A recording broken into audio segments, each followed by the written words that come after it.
오라 우리가 여호와의 성경이 읽어지는 라디오 강좌.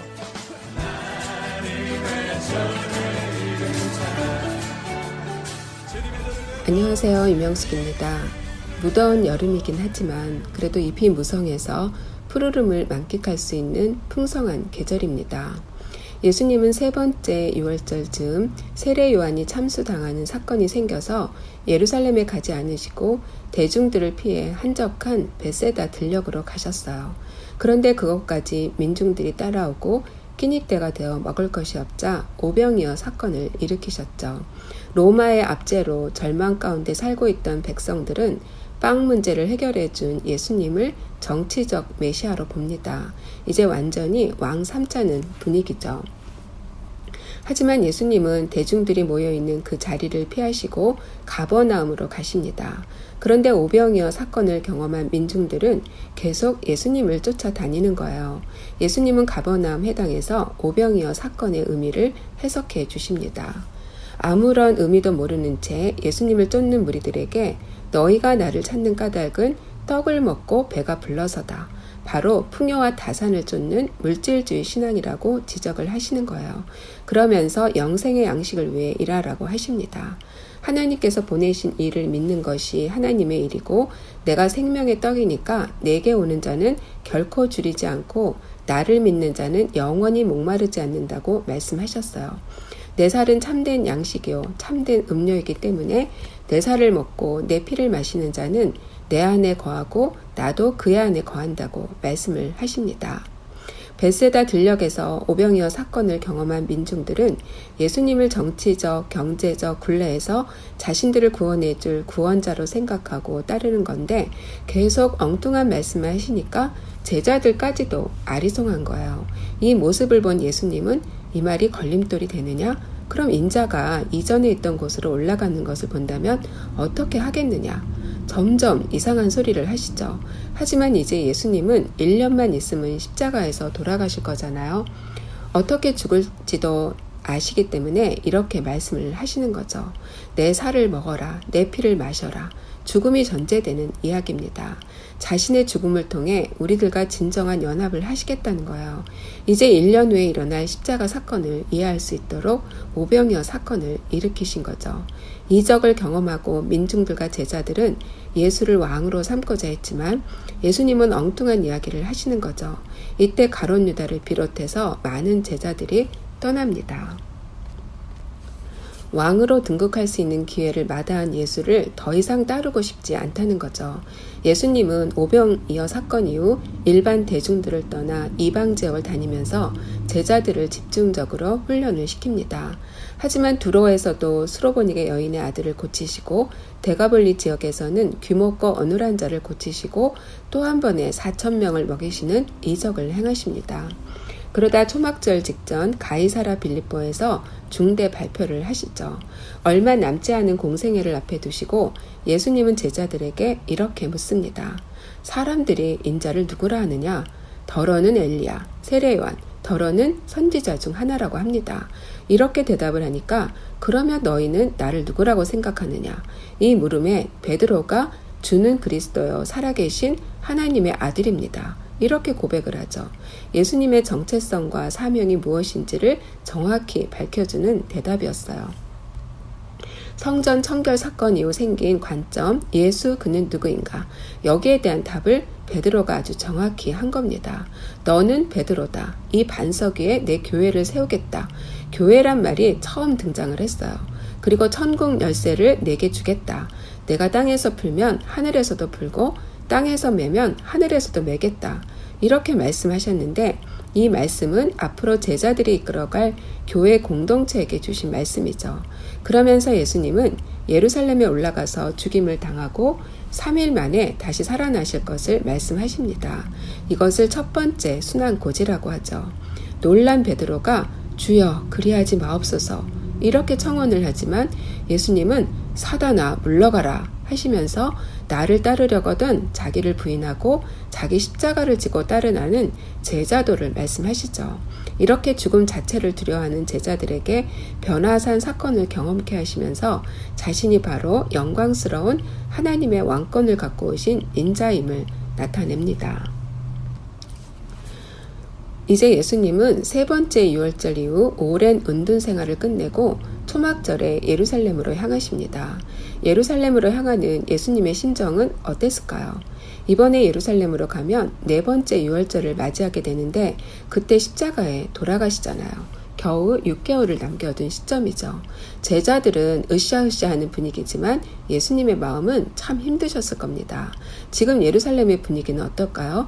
두 번째 유월절에 예루살렘에 오셔서 베데스다 연못 사건을 일으키시고 이번에 나타나신 거죠.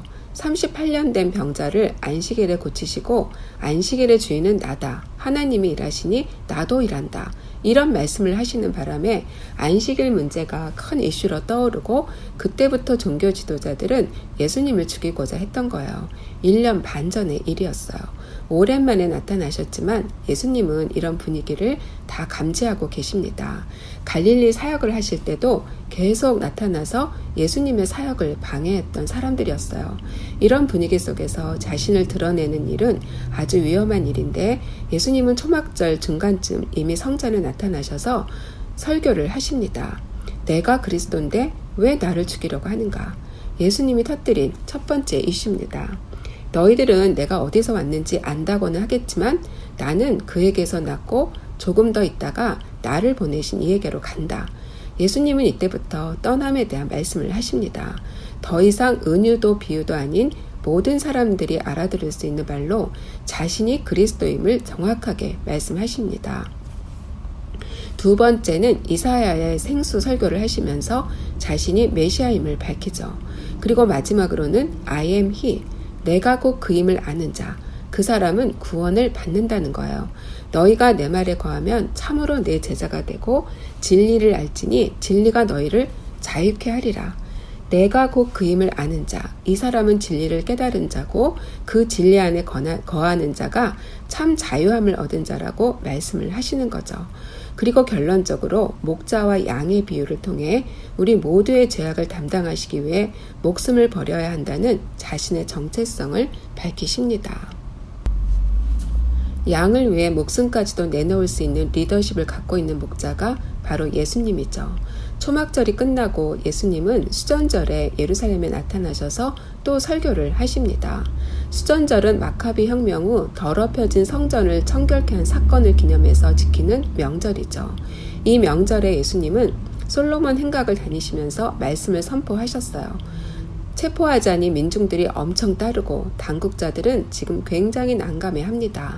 초막절 설교에서 내가 그리스도다 이렇게 분명히 선포를 했는데 당신이 그리스도면 분명히 말을 해달라 또 이렇게 요구를 하는 거예요. 너희가 내 양이 아니기 때문에 나를 믿지 못하는 거다. 내 양은 내 음성을 듣고 나는 그들을 알고 그들은 나를 따른다. 그러면서 나와 아버지는 하나다. 자신이 바로 하나님이라는 거죠. 이것이 수전절 설교의 핵심입니다. 이 말을 들은 그들은 신성모독이라고 하면서 예수님을 돌로 치려고 하지만 예수님은 그곳을 벗어나십니다.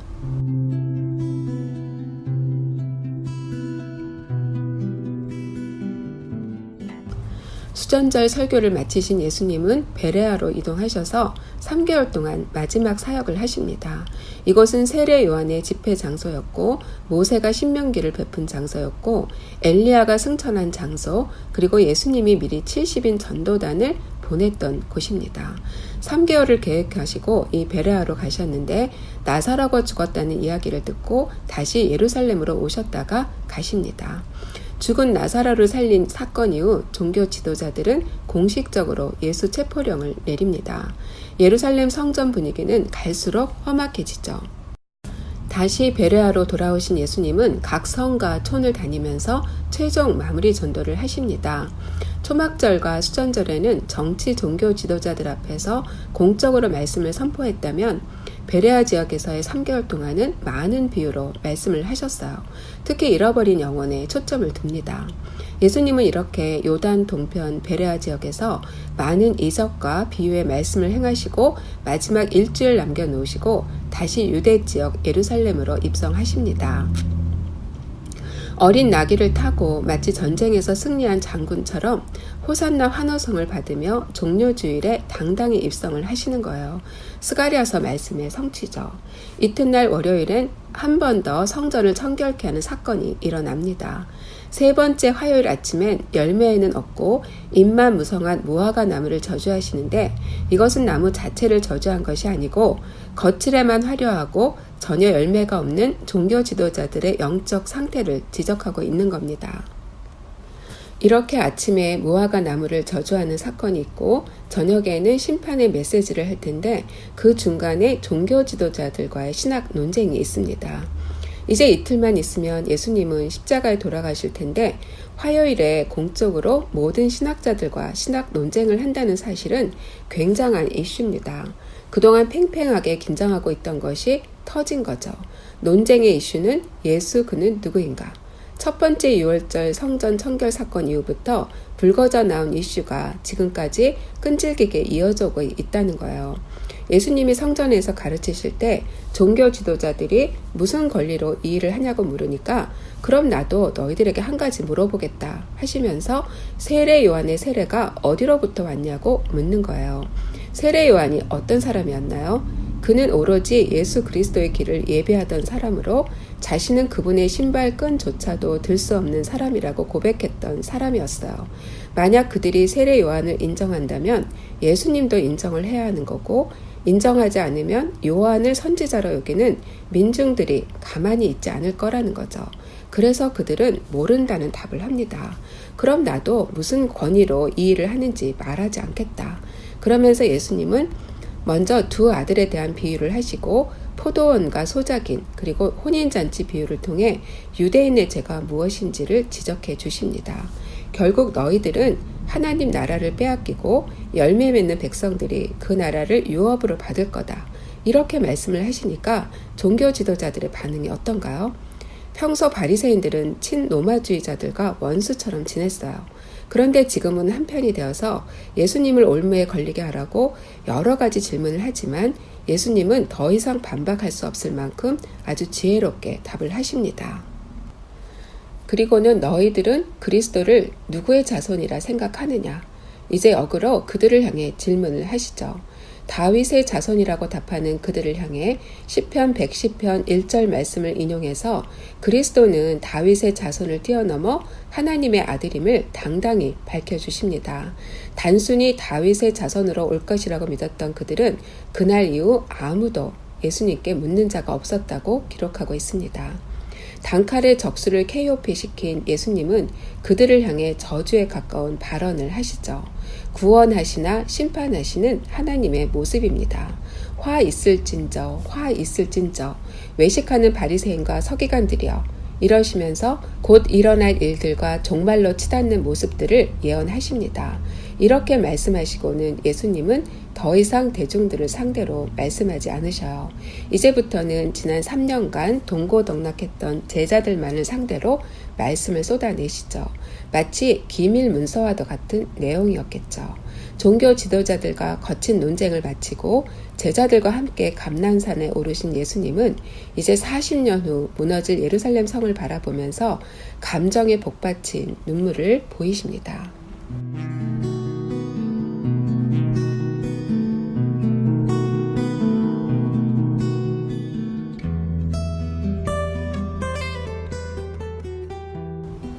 실제로 예루살렘은 AD 70년에 로마의 디도 장군에 의해서 돌 위에 돌 하나도 남지 않고 다 무너지게 됩니다.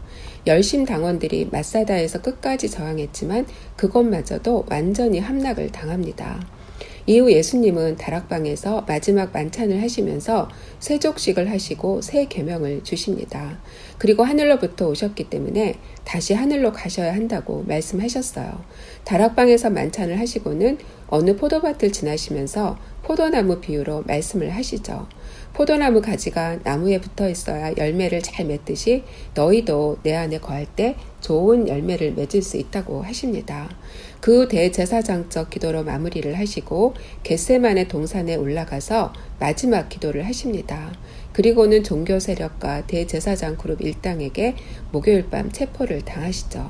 이렇게 체포당한 예수님은 대제사장 그룹, 빌라도, 헤롯 이 세 그룹을 거치면서 신문을 당하고 결국 빌라도에 의해 사형 언도를 받으십니다. 유대인의 왕이라는 제목을 받고 로마 정치범으로 십자가에서 죽으신 거죠. 그러나 3일 만에 부활하시고 부활하신 그날 제자들에게 3번 나타나십니다. 제일 먼저 무덤에서 여자들에게 나타나시고 두 번째는 낙담하고 고향 엠마오로 내려가는 제자들에게 나타나셨어요. 그리고 그날 밤 제자들이 모여있던 숙소에 나타나서 앞으로 제자들이 나아가야 할 방향성을 제시해 줍니다. 그동안 말씀하신 것들을 다시 한번 확인하고 명령하시는 거죠. 한마디로 성령을 기다려라. 그리고 증인이 되어라. 이 말씀을 하신 겁니다. 그리고 갈릴리 호수에 나타나셔서 시리에 찬 제자들과 함께 숯불 앞에서 식사를 하시고 그들의 사명이 무엇인지를 다시 한번 확인시켜 주셨어요.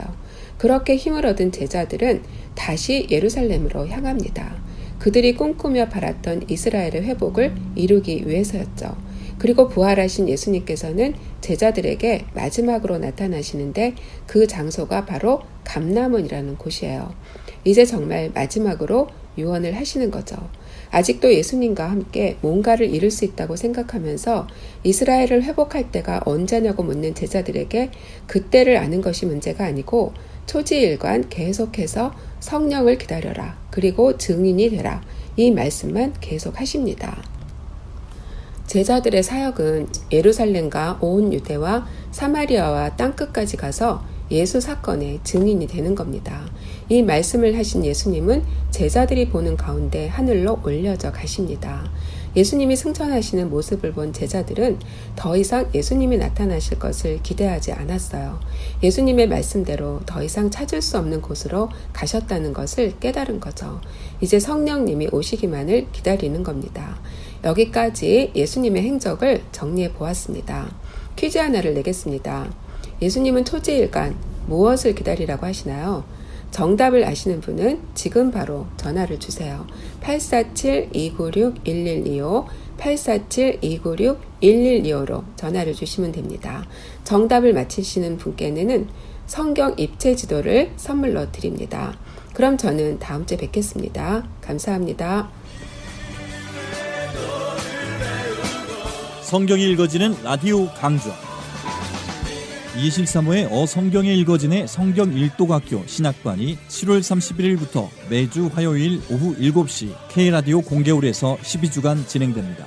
문의 유명숙 권사 847-208-0640 847-208-0640